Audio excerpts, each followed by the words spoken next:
David, thank you very much for joining us. So let's kick off with your career. You started in medicine and found yourself in IT, so should we start with that journey? Yes. So as I said earlier, I matriculated with high marks. I could choose anything I liked. Medicine looked like a career with a good income. It was easy to identify. I had absolutely no idea what the various courses were, but that's what I picked. And my father was a doctor, which gave me some insight into what the job was about.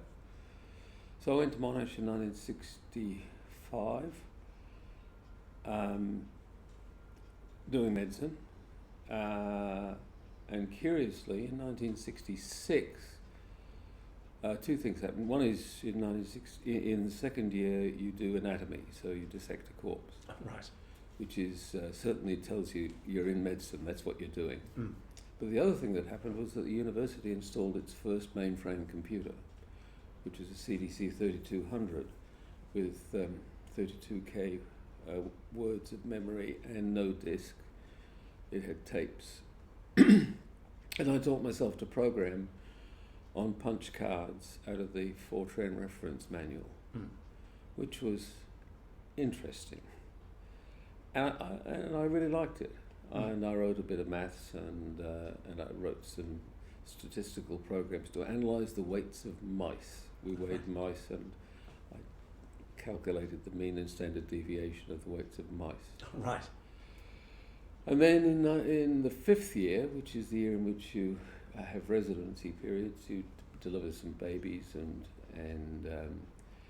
visit some psych hospitals and things of that sort. There's an elective, and I got a 6-week elective, and I chose to do analysis of electrocardiograms on computer. Right. So back to Fortran again, and and still punch cards, on punch cards, and I wrote a program to analyse a tape containing an electrocardiogram in Fortran on this computer. And I thought this would be great. I think I'll just switch over to doing computers. But the problem is there is no path. There's very little opportunity for computers at the time. There were very few jobs around in the late 60s, whereas the medical path was nice and straightforward. Sure. So I set that aside. But I did make an important contact with a person called David Race, who was the chair of what they called the computer study group within the department, within the relevant government department, state government department. I got married to Margaret, went off to England, did my higher degree in medicine, which is the membership of the Royal College of Physicians, did a bit of travelling around, saw a whole bunch of stuff that you have to queue for now, but we just walked in. I mean, Stonehenge, we just walked in and around the stones. Nowadays, it's booked tickets and whatever. Yes. Did quite a bit of travelling, Germany, France, Spain, saw a whole bunch of stuff that now is very difficult to get into. And eventually, when we went to England, it wasn't with any firm idea of where we would finish up. We bought a car, a BMW in Germany, shipped it to Canada, drove it across Canada, shipped it to Australia. So we had a few months in Canada, and I practiced medicine as a GP locum. Yeah. By this time we decided actually Australia was the best place to live. We had looked at a lot of other countries, and for us at least, back to Australia. And when I got back to Australia, David Race, the guy I had known earlier, I did some medical locums, which helped a lot, and we saved some money and actually bought a house very quickly. But he offered me a rather odd job called the Fellow in Computer Medicine at the Alfred Hospital. They wanted somebody with a medical training to guide the introduction of computers into hospitals. You've got to realise this is greenfield stuff. There are titchy little computers, desktops, but there's no substantial computing power in the hospital. Yes. it's a bit different now. So I started in 1976 as the fellow in computer medicine, and it just over time became more computers and less medicine. Yes. I was there for 9 years, and when I left, I stopped practicing medicine. I just stopped medicine when I left the Alfred. What year was that? 89 years, so 85. Right. Yes, middle of 85. I worked as a consultant in computers, but in hospitals. So I had the familiarity with the hospitals, but I was working as an IT consultant again with a guy called Cliff Bellamy, who was one of the founders of the ACS and who I knew from Monash. And then, that's the answer to your question. That's the transition. I went a couple of dipped the toe in the water while doing medicine, and then a full dive in to the Alfred as the fellow in computer medicine, and then a transition to just computers. Right. So in effect, each step of the way wasn't that hard to do. I didn't really have to do anything particularly clever to. Right. There were people I knew or they were associated with. It just flowed from one to another. And it was when I started at the Alfred and realised I was going to be doing quite a lot of computers, there was a lot of keyboards involved. It might be a good idea to learn to touch type. Yes. And that's when I took a book out of the St Kilda Library, a typing course book, and got a mechanical typewriter, and spent 6 weeks teaching myself to touch type. Yes. All of that stuff, yes. Which I would heartily recommend to everybody on the planet. Well, I guess if you're going to do all your work on the phone, it doesn't really matter that much these days, but if you're going to use a desktop computer, you need it. Yeah, most definitely. And really then, it was not what do I do in medicine, it was very, very much what do I do in computing, which direction am I headed. Yeah, and so you moved from medical computing into wider computing? Well, what I did next was a bit odd. When I started the job in 1985, actually I may have that wrong, I must have stopped the Alfred in 84 because I had a short bridge of doing some contract consulting work before I started the consulting job in 85. And I realised quite early on that a consulting job, they're still the same now, every consulting job is basically the same. It's all about reading, writing, talking and listening. Yes. That's it. Yeah. You do a lot of talking and listening, and then you do quite a lot of writing. You read a lot of material, and you write a report, and then rinse and repeat. You go back to the beginning, you talk and listen and read and write. And that's what it is. But it isn't coding, it's not programming. Sure. It may be IT, but it lacks that essence. So I set out to find myself a project to occupy myself in coding that I wasn't doing during my day job. And I reckoned I could do an 8-hour work day, and another 4 hours at night on a side project and still get enough sleep. Which I did. And over the next 5 years, from 85 to 89, I wrote a piece of software called PowerFlex. Okay.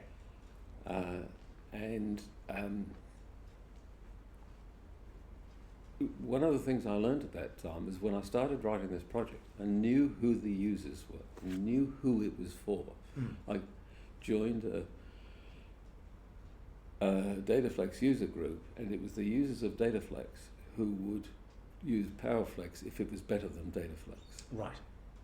So I had this clear commercial idea in mind that if I can make it good enough, I've got customers there who will buy my product in preference to that one. Right. And so it worked out. So in 89, I started a company with Margaret, a company called PowerFlex Corporation, to sell this product, which was interesting. Yes. It started off being quiet and rather difficult to make any traction. And then all of a sudden, some rather important people in various parts of the world heard about us, and all of a sudden we started getting contacted by people, including a Swiss company who invested some money in our company to get us to do some particular projects. And a company called Data Access Corporation, who are the owners of Dataflex. Right. Do you know any of this story? I don't know all of it, so please, it's your Well, story. I knew Data Access Corporation, of course, and I knew Chip Cassanev, who was the CEO, and his brother Corey, who was the smart guy. Right. And I knew who they were, and I'd met them when they came out to Australia. But I was a bit surprised when suddenly the lawyers marched in through the door with what they call an Anton Pillar order. Right. So they sued us for breach of copyright. Yep. And the Anton Pillar order allows them to enter premises and to search for evidence, documentary evidence related to that. It's a civil search warrant, basically. Yes. Yes. So you are familiar with? I'm familiar with Anton Pillar orders. Yes. Right. I've been through that a few times myself. But have you? It's your story. Yes. Oh, not many people know about. They've kind of fallen out of favour a bit, I think. They were very popular around that time. Yes. And we finished up in court with a whole bunch of other people who were in similar circumstances, but with a wide range of different products. Right. So we spent the next couple of years fighting legal battles, which isn't a lot of fun. No.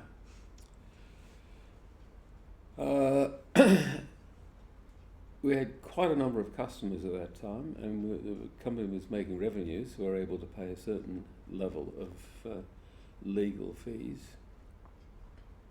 But there was a particular customer in America called SS&C who were, I forget, 100 people at that time.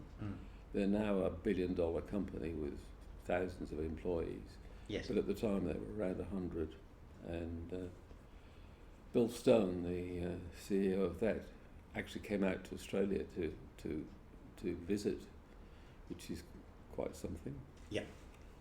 And they bought enough product from us that we had enough money we could afford to pay the lawyers. They didn't really give us any handouts, but we did a commercial deal with them, and we were able to get enough of revenues to be able to pay the lawyers. Very stressful. Indeed. Ask Margaret about. Yeah. But so the first time round was we lost at first instance. A judge called Jenkinson, who didn't have a clue what was going on, and wrote the most hopeless judgment you could imagine. Yes. And then it went to appeal, and the appeal judges were right on the ball. They really got it. There's one in particular, I've forgotten his name now, it'd be easy enough to find out, who wrote the judgment, and it was just spot on. It was crystal clear. It understood the law exactly, and we won the appeal. And then they appealed to the High Court. Oh, so right. we are one of the very few people that I know who've actually had a session in the High Court. And what was the result then? The same. It didn't change anything. Right. They appealed to the High Court. They got a different judgment with a lot more fancy words in it, but the result was the same. It didn't change. Yeah. The appeal court got it right. A very stressful and expensive time. Yeah, it cost about $750,000 all up. Various legal people I spoke to at the time thought we got off easy. Could easily have run 2 or 3 million or more. Oh, I could well imagine. Yes. But we had an exceptionally good QC on our side, and we had good advisors, but this stuff all costs money. Yes. And somewhere in there, the company actually became quite profitable. Right. We grew the company to, we maxed out at about 17 people all up. Yes. And revenue's a bit over $1 million, I guess. And, you know, adequately enough to pay ourselves good salaries and, Sure. and run the business. And the business started in '89 and it's still running today. Yeah. We still have, we're in sort of legacy wind down mode. We have a handful of customers still, including SS&C. Right. How long that will last is anybody's guess. Yeah.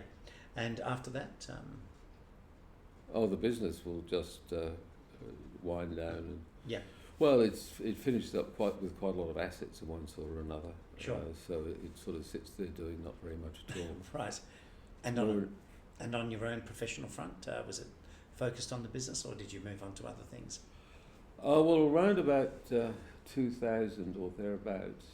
So this is a whole separate branch of the story. Around about 2000, I became aware of a new piece of technology introduced by Microsoft called .NET. Yep. And I'm sure you must have heard of .NET. Yep. Well, I knew about it before anybody else did, because of connections to Monash and connections to Microsoft. Yes. It finally surfaced, I think I'm right, it was, I remember it was March, I think it was 2000, could have been 2001. Anyway, and what I could see was very simple. I could see that Microsoft was going to spend a truckload of money promoting this product, and anybody who provided services that were related to what Microsoft was doing was going to have a pretty easy run for a while. Yes. Because Microsoft was feeding so much money into the system. Right. Yep. And at the time I happened to know a very good technical person, a very good salesman, so it's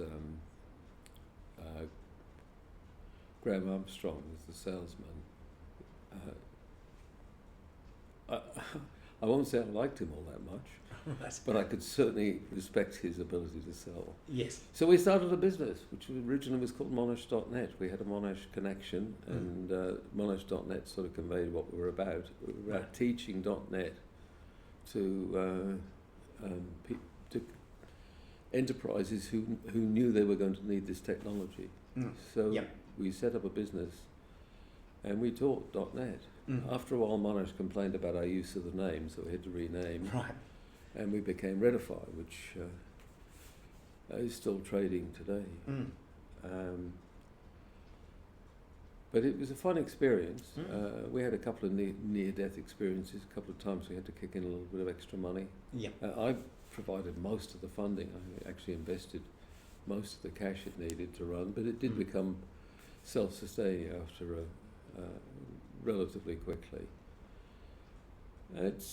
It was a startup. It's fun. Startups are fun. I don't know if you've been involved with any. They certainly are. Yeah. Startups that achieve something that you suddenly go like that. Yeah. It's a lot of fun.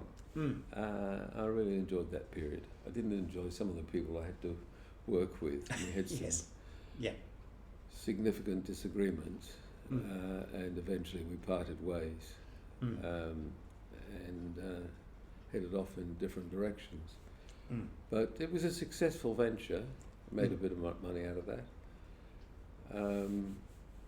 And I've been spending, since that time, mid-2000s maybe, I've been involved with a group called Melbourne Angels, which is about investing in early stage companies. Right. Yeah. Started by a guy that I knew called Jordan Green, and I was one of the two founding members, Jordan and myself. Right. And we're still there. Yep. After all these years. haven't had as good an exit as we got for RedFire, but Still, it's great supporting the ecosystem. Yes, That early stage yes. capital, that Yeah. seed capital. Yeah. Right. Mm. So, David, after RedFire, or during RedFire, I imagine, you got involved with ACS. How did that come about? No, ACS was earlier. Right. One of the first things I got to do when I started at the Alfred in 75,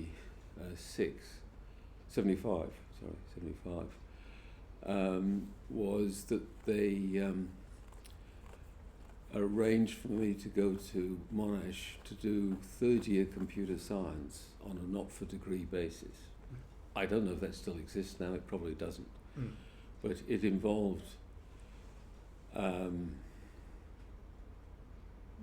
going to lecture classes, sitting on the exams, doing the tutorials and such like, getting a result at an exam, but it would never count for a degree. I couldn't get Sure. a computer science degree from it. Well, that's fine. I didn't need any more degrees.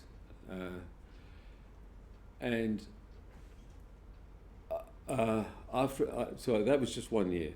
Yes. It was actually only half a year. It was half time. And having completed that, I had a qualification that made me acceptable to the ACS to Right. join. Yep. So I joined. So 75 I started. 76 was that year. I must have joined in 77, the year after that. Right. Because I joined based on that. There was a a seniors clause. If you'd been working in computers for long enough, you could get into the ACS anyway, but I hadn't. I didn't have whatever it was, 5 or 8 years or something. But this exam result at Monash, they took as evidence of enough skill to join. Yep. So I started in the ACS in the 70s. Don't remember doing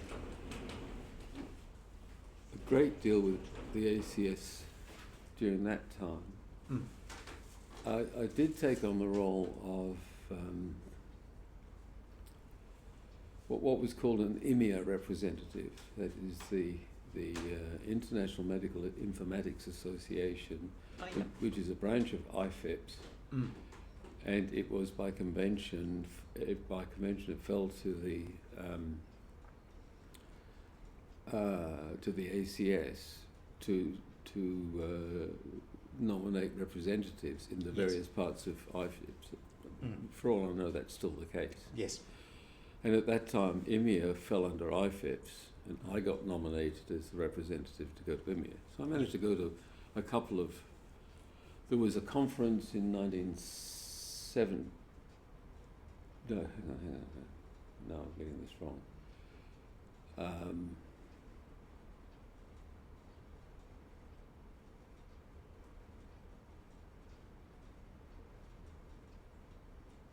It must have been 1980. Yes. In Melbourne. There was a conference in 1980 in Melbourne. And then 83 was Amsterdam. I went to that one with some financial support from the ACS. And I went to Washington in 86. Right. MedInfo was in Washington in 86. And then I really handed over the reins. I didn't continue in the job, and somebody else. And the structure changed. IMIA moved out from under the IFIPS umbrella and became something in its own right. I never really knew. Sure. But I put in a little under 10 years on that. And intermittently, and we ran one conference in Australia during that time, an IMIA conference. Funny little side story.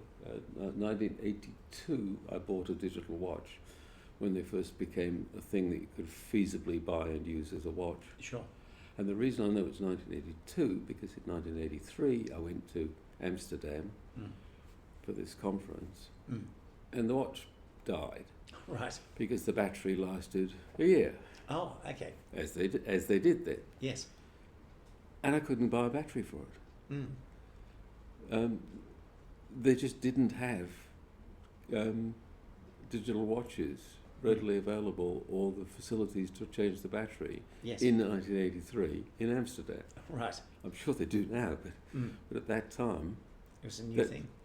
I thought, yes. I didn't know I was that far ahead of the pack, but anyway.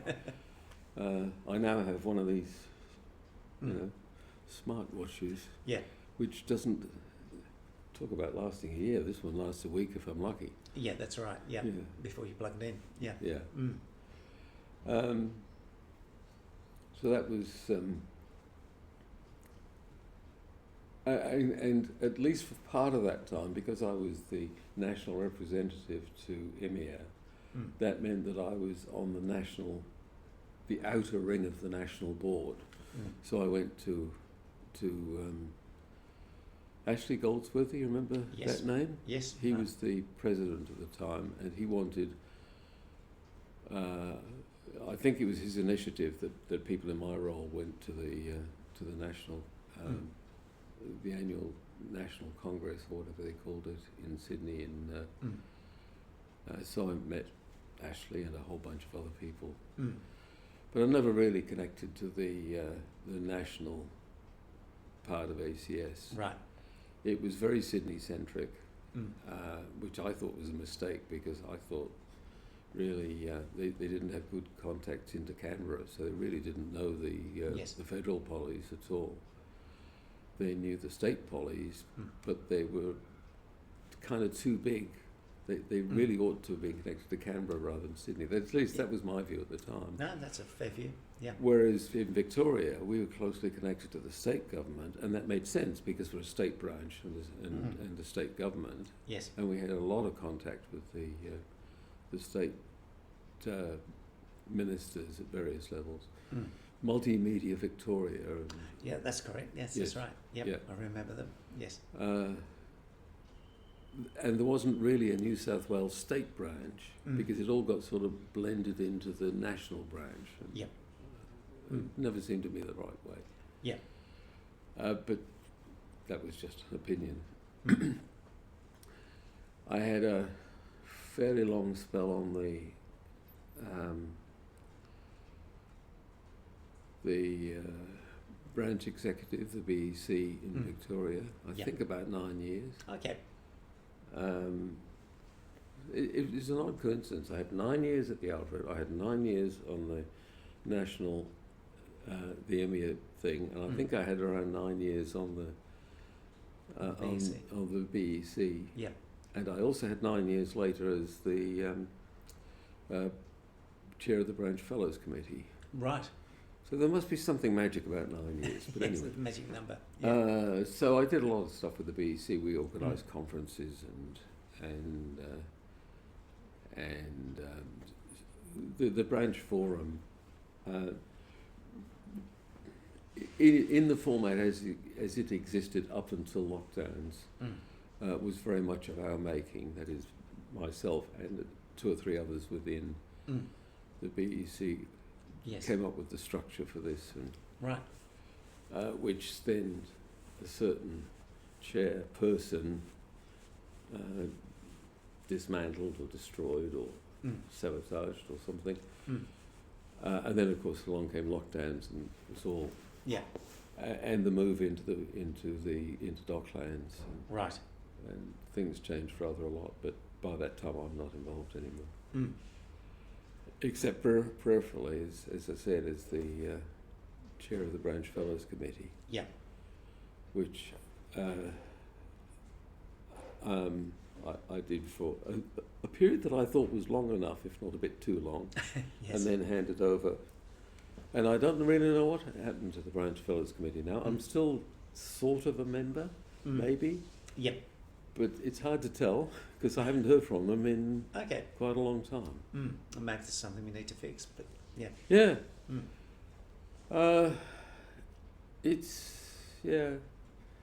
It helps with some of these jobs to have some perspective, to know how it's been done over a period of time. It doesn't mean, we've always done it like this, therefore you have to do it the same. No, I don't mean that. But some of the things that we've tried we know didn't work. Some things work rather well. It helps to have that perspective. Yeah. What a friend of mine used to call the corporate memory. Yeah, I was going to call it exactly that, the corporate or institutional memory. Yeah.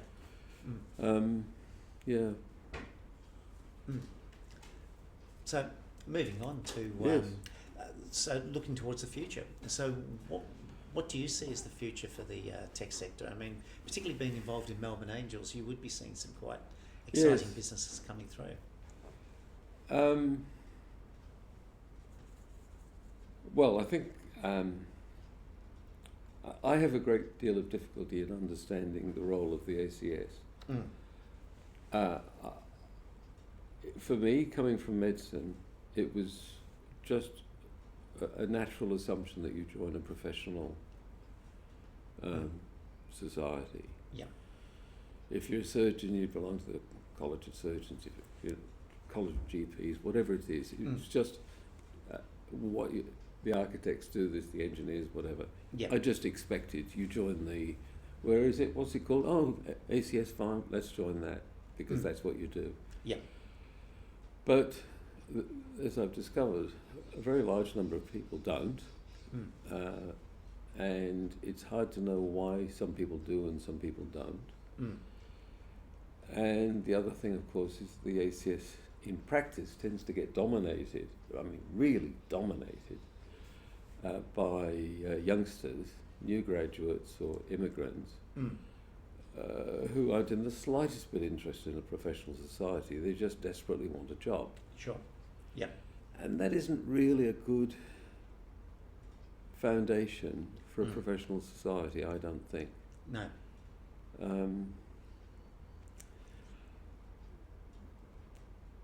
When I started in computing, which you'd have to realise it's rather a long time ago, I've been in professional computing for 50 years. Yeah. Right, that's already quite a long time.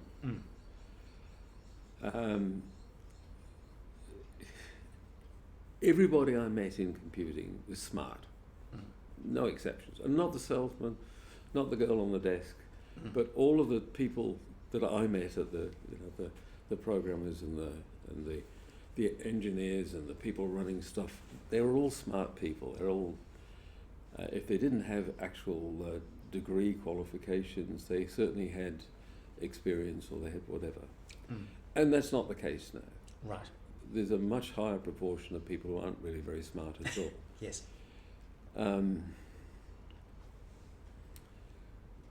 But there's just such a demand, such a need for skills in using technology.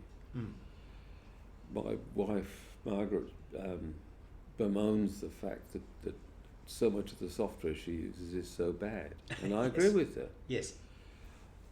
It could be better, but I also know the constraints under which the guys writing the software are working and why it isn't better, because nobody's prepared to pay them what it takes to make it better. Sure. Yeah.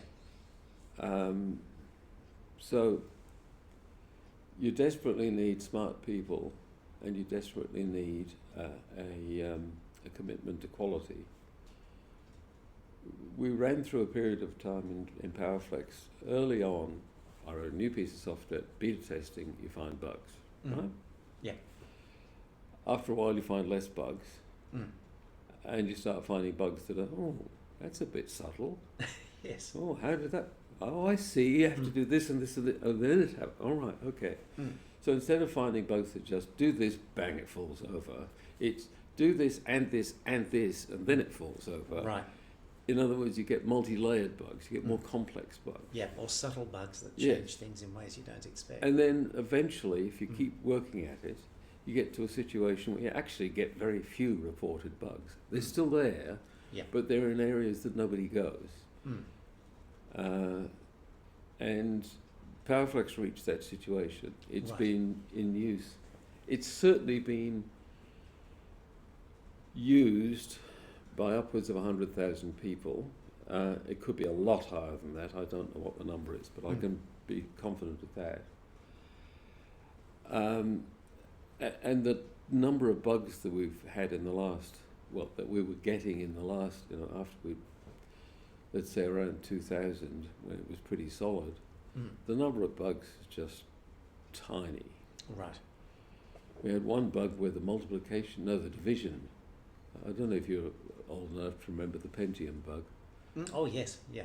But we had a Pentium bug.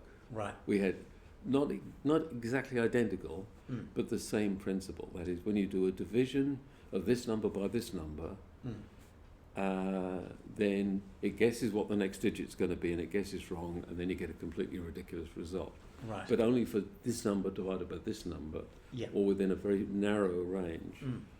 And we had one of those, and it was a really, really hard bug to pin down, to find, to fix. Yep. And once you're starting to get bugs at that level, you realise, and that's all you get, you realise that the software is pretty solid. Yeah. Well, the software I'm using, provided by others, is not pretty solid. Yes. It's flaky. Yeah. I'm just using software all the time when I'm saying, that's a bug, that's a bug, that's a bug. Yeah. And you've got to work your way around it. Yep. But nobody cares. That's one side of it. The other side of it, I see very much,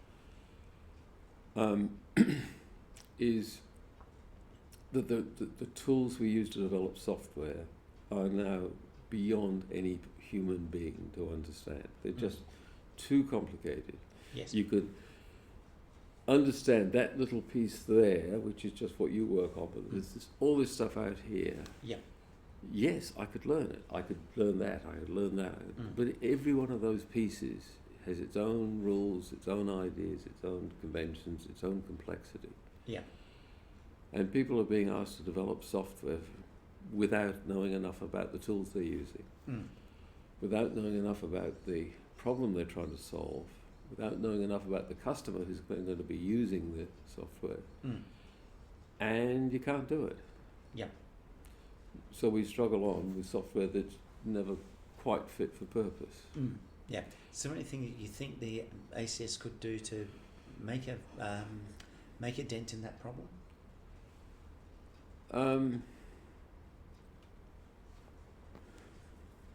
Well, one of the problems, of course, is that in order to make a dent, you don't start out by burrowing away on working out a solution to the problem, because then you surface and you find that nobody's interested. Right. Yes. The big challenge for the ACS is to be relevant. This is the biggest challenge, so that when a certain, I mean, for example, I'm reading an article today about scams associated with cryptocurrency ATMs. Yes. Did you know that they were a thing? I saw the headline on that. I haven't got round to reading the story yet. But have you seen a crypto ATM? Actually, I have. There's a couple of them around Melbourne and Sydney. So I have encountered them. There's a couple of thousand of them scattered around. Okay, right. It's not a small number. Right. And they're growing rapidly. Yeah. Well, an ACS that was relevant possibly would be a place that the federal government would go to say, there's a problem in that area of crypto and scams, and is this something you can help with? Can you do a training course, or can you do a research project on this, or I don't know what. Yeah. But you have to be seen to be relevant to do that. Absolutely. You have to actually be somebody that some government minister wakes up in the middle of the night and says, I know what I'll do about that. I'll ask the ACS about that. Yeah. And until you get to that, I don't think your actual application. There are plenty of technical skills. You meet people in the ACS. There's plenty of smarts in there. Sometimes they hide rather well, but they are there. Yeah. But the challenge for the ACS is relevance. I mean, it's the same as the challenge for anybody trying to do anything on the internet. The challenge is eyeballs. The challenge is to get noticed. Yes. It's very expensive to get noticed. Yeah. Beyond that, I don't think I could add very much. But that's the thing that I particularly notice. Yeah. So on that vein, what's your advice to anybody looking at entering the industry now? Entering the industry? Oh, well, the people that I know enter the industry because they like coding, because they like programming, because they like... See, one of the funny things about code, and it's hard to explain it to people, you really do actually produce something out of nothing. Yep. You really do produce behaviour, visual appearances, sounds, text, when there was nothing there before. Sure. And this is magic. This ability, the whole concept of computation, the whole concept of being able to construct rules for things and then operate those rules to produce things that weren't there before, it's just akin to magic. And I think the people who get hooked by that magic early on will find their way into a good part of the industry regardless. Yes. So I've hired quite a few programmers over the years. I only ever look for